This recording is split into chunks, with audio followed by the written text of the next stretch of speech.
This is a strategic scenario. Based on publicly available U.S. Navy doctrine, P-8A Poseidon sensor capabilities, and Iranian submarine operations, this video explores what could happen when a young officer on his first combat sortie hears something nobody else does.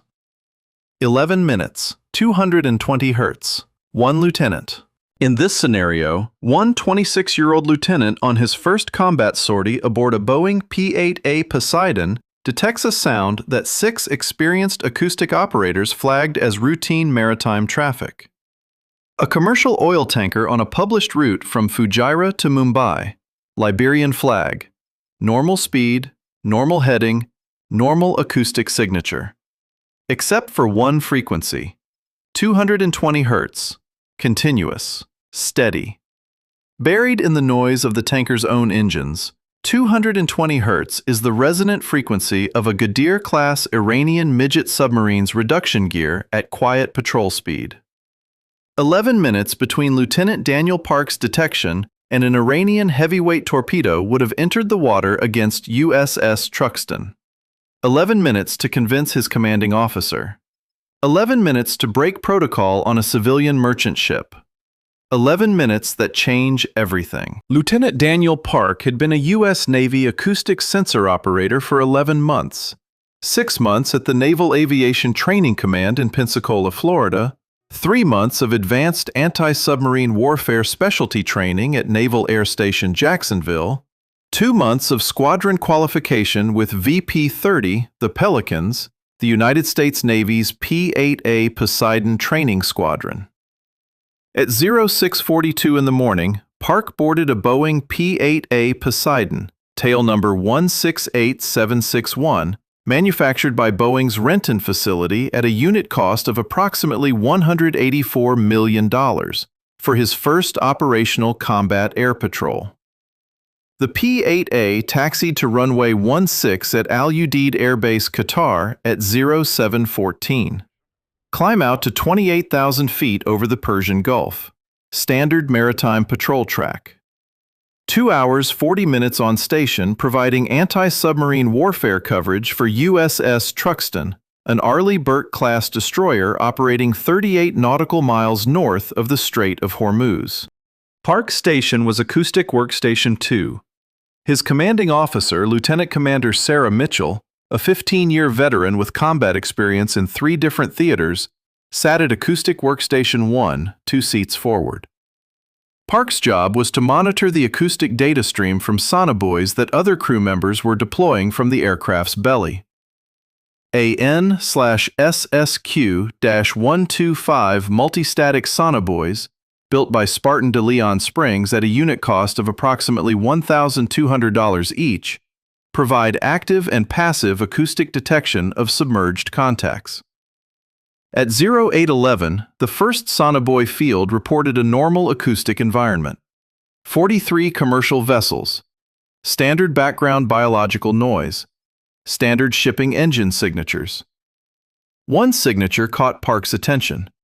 Not because it was loud, because it was too quiet. Here is why 220 hertz changed the entire scenario. A commercial oil tanker has a specific acoustic signature. The main propulsion engine, typically a low-speed 2-stroke diesel, produces a fundamental frequency between 3 and 7 hertz, depending on the engine's revolutions per minute. The propeller produces a blade passing frequency between 15 and 45 hertz. The reduction gear produces a steady tone between 80 and 140 hertz. None of those frequencies is 220 hertz. 220 hertz is the resonant frequency of one specific machine, the reduction gear assembly of a Ghadir-class Iranian midget submarine operating at 3 knots on battery power. The frequency is documented in NATO acoustic intelligence databases. It is taught to every U.S. Navy acoustic operator during initial qualification. It is unmistakable, but it is also quiet. And when a Ghadir submarine is operating directly below a very large crude carrier moving at 14 knots, the 220 hertz signature is buried inside the tanker's own, much louder acoustic signature, unless an acoustic operator filters for it specifically. Park flagged the anomaly at 0814. Continuous narrowband tone at 220 hertz, 23 decibels below the dominant tanker signature, Geographic origin within 400 meters of the tanker MV Crescent Tide. He cross-checked the frequency against the NATO Acoustic Intelligence Database in the P-8A's tactical computer. The match came back 91% confidence. Ghadir-class Iranian midget submarine, reduction gear assembly, battery power operation at approximately 3 knots. Park called Mitchell, his senior operator, on the intercom at 0816. Mitchell looked at Park's data for 2 minutes and 28 seconds. Then she looked at her own acoustic workstation. The same data was visible on her screen. She had not noticed it because she had not filtered specifically for 220 hertz. The frequency was outside the standard maritime threat search profile. Mitchell ran her own analysis. Same result. 91% confidence Ghadir-class signature. Then she did the math that Park had not yet done. The MV Crescent Tide, Liberian-flagged crude oil tanker, 240 meters length, transit speed 14 knots, was on a heading that would place her within 4 nautical miles of USS Truxtun in approximately 17 minutes. If a Ghadir-class submarine was beneath that tanker, traveling at 3 knots on battery power, using the tanker's much louder acoustic signature as cover, it would be inside torpedo firing range of USS Truxtun in approximately 11 minutes. Mitchell picked up the secure channel to USS Truxtun's Combat Information Center at 0820. Commander James Hayes had been the commanding officer of USS Truxtun for 14 months. 3 previous tours on Arleigh Burke-class destroyers. Combat experience during the 2019 Persian Gulf tanker incidents. Hayes listened to Mitchell for 97 seconds. Then he made 3 decisions simultaneously. Decision 1. USS Truxtun would not change course or speed.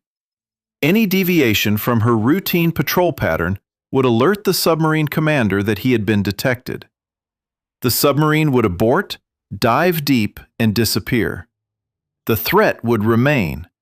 It would simply move to a location the strike group did not yet know to watch. Decision 2. MH-60R Seahawk helicopter Bunker 2-1, built by Sikorsky Aircraft at a unit cost of approximately $43 million, configured for anti-submarine warfare, would launch from USS Truxtun on a routine patrol profile that just happened to take her directly over the MV Crescent Tide's projected position in 9 minutes. Bunker 2-1 would deploy her AN/AQS-22 airborne low-frequency sonar, dipping sonar, to confirm the contact. Decision 3. USS Indiana, a Virginia-class fast-attack submarine, manufactured by General Dynamics Electric Boat at approximately $3.45 billion per copy.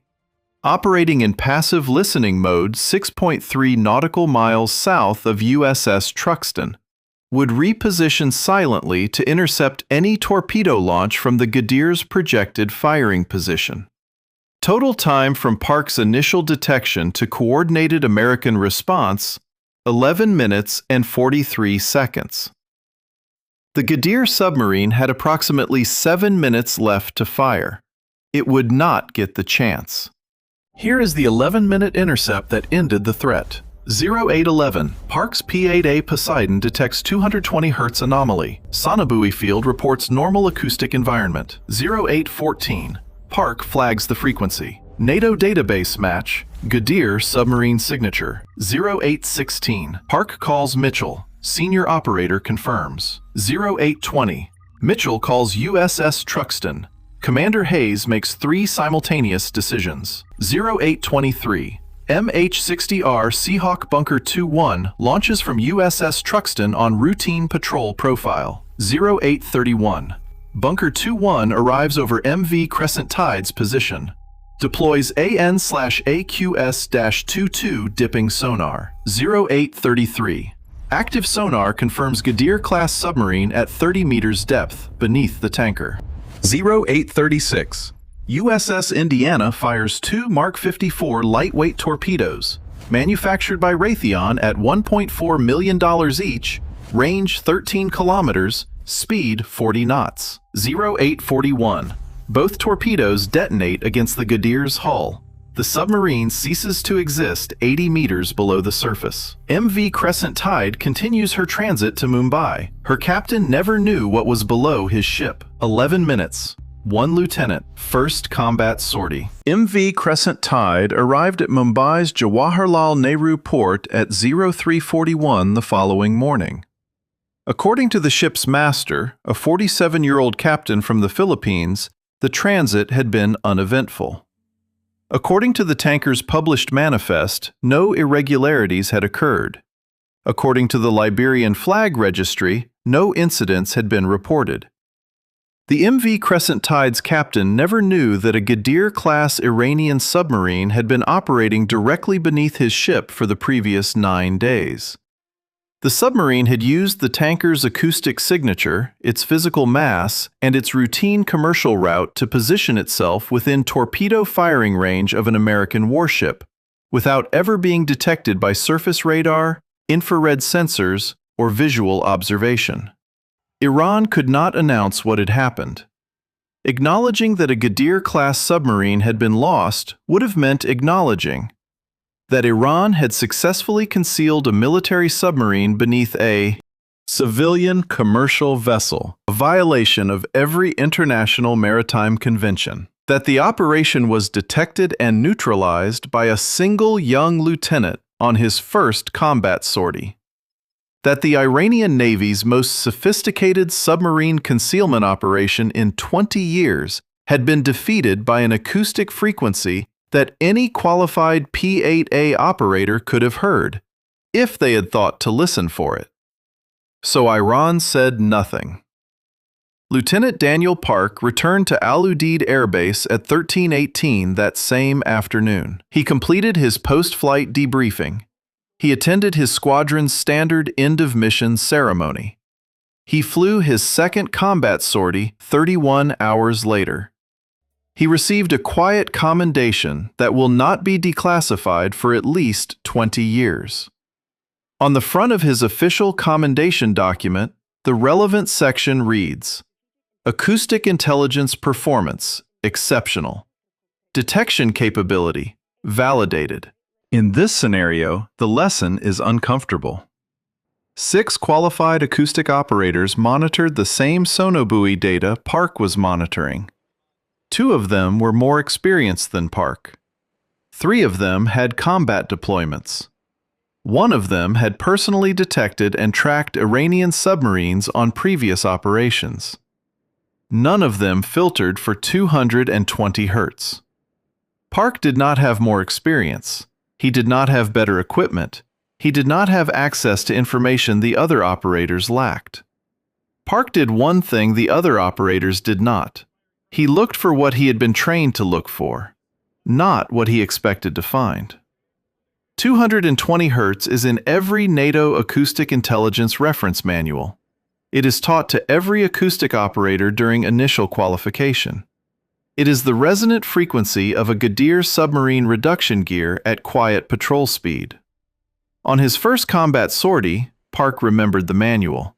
That was the entire scenario.